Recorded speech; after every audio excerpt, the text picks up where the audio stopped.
Welcome back, everyone. We are following breaking news out of Sandy this morning. Fire crews telling us that they are fighting a large house fire. News specialist Brian Carlson is live at the scene this morning. Brian, what do we know?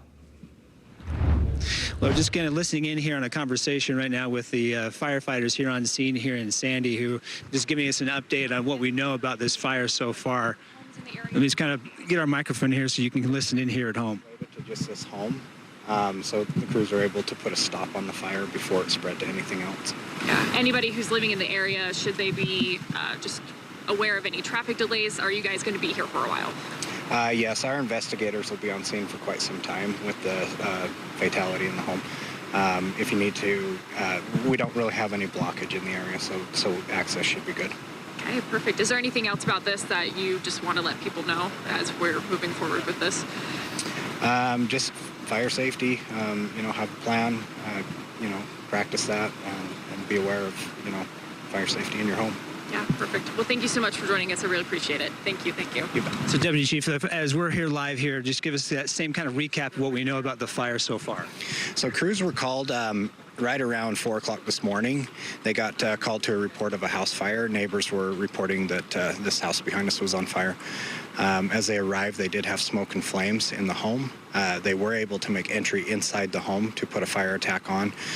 Initial search was done, but we did confirm one fatality in the fire. Do we know the age of the person who died or the sex of the person who died? We estimate old elderly male at this time. We don't have an exact age.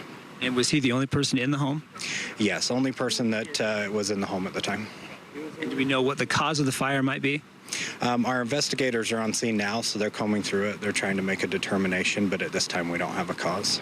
Do you feel like, given the nature of the timing of the fire, that it was suspicious in any way? We don't see anything suspicious at this time, but again, like I said, our investigators are on scene. They'll look through everything and they'll make that determination. And then who is the person who called 911?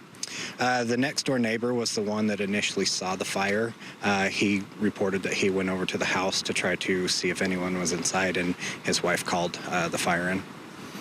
And do we know what area of the home where the fire originated from?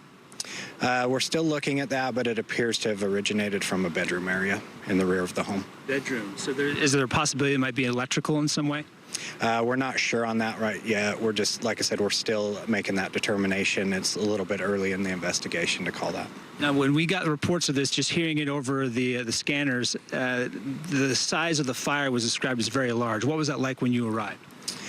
When crews got here, they did have smoke and flames coming through the roof of the structure. As you can see behind me, kind of that north side of the house was heavily damaged. So, yeah, they encountered a lot of smoke and flames. We're just right here. If you want to just hear around, what kind of area are you talking about here? So if you look at the home, we kind of have the north side here. Off to the right-hand side? To the right-hand side. That's the more heavily damaged, and the rear of the home sustained more damage on that side. It did kind of run the roof area. We did have roof collapse completely over that side of the structure. And so crews had limited access in there. They were able to make entry into the home for an initial push on the fire. So they were able to make an interior attack on the fire. But with that heavy involvement on that side of the home, the roof structure did collapse. So we estimate that the home is a total loss here with that roof collapse? Yes, I would say the home's a total loss at this point. Okay, and do we know of any family or this person who passed away in this fire this morning? Has there been any efforts to reach out to them? Do we know where that stands this morning? Yes, we have contacted the family. They're actually here on scene, so they're working with our police department, and we're working through the next process with them. Gotcha. Is there anything else you think people need to know this morning to be aware of in this fire? Just fire safety, just cautious. It's that time of year where we start using heaters and stuff like that, so just be fire safety, fire-wise. All right, we got to the Deputy Fire Chief with Sandy City. Thanks for taking a second with us here this morning. Give us an update. You bet. Thank you. So you're getting there just in real time what we're learning about this fire. Obviously, we have someone who died here this morning. As you heard, details are still kind of yet to be determined about who that was or kind of how the fire started. But this is definitely a difficult day here for the family of this person who passed away here in the home behind me, and for this entire neighborhood who woke up this morning to smoke and flames coming out of the house. So as we learn more, we'll stay on scene and see what we can gather, what we can, but I'll send it back to you here live in Sandy.